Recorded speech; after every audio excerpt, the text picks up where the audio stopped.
आता एक महत्त्वाची अपडेट समोर येते। मुंबईमध्ये झालेल्या अटीतटीच्या लढतीत विजयाचं मार्जिन 2 अंकी सुद्धा नव्हतं।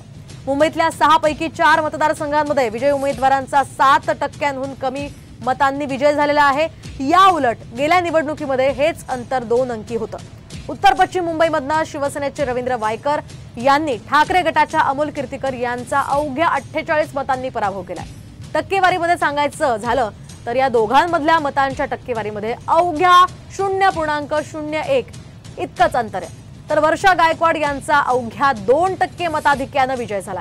यामध्ये उजळून निघालं ते केंद्रीय मंत्री पियुष गोयल आणि ठाकरे गटाचे संजय दिना पाटील यांचा विजय।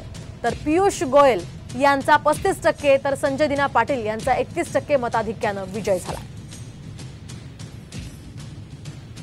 दरम्यान हे मार्जिन नेमकं कसं आपण पाहूयात। उत्तर पश्चिम मुंबईमध्ये वायकरांची कीर्तीकरांवर 0.01% मात करण्यात आली आहे। उत्तर मध्य मुंबईमध्ये गायकवाड यांचा निकमांवर 2% मताधिक्याने विजय झाला। तर दक्षिण मध्य मुंबईमध्ये देसाईंचा शेवाळ्यांवर 7% मताधिक्याने विजय झालाय।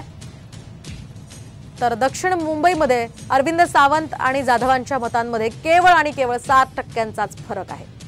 तर 2019च्या लोकसभा निवडणुकीच्या तुलनेमध्ये 2024 साली विजयाचं हे मार्जिन चांगलंच घटलं असल्याचं समोर येत आहे।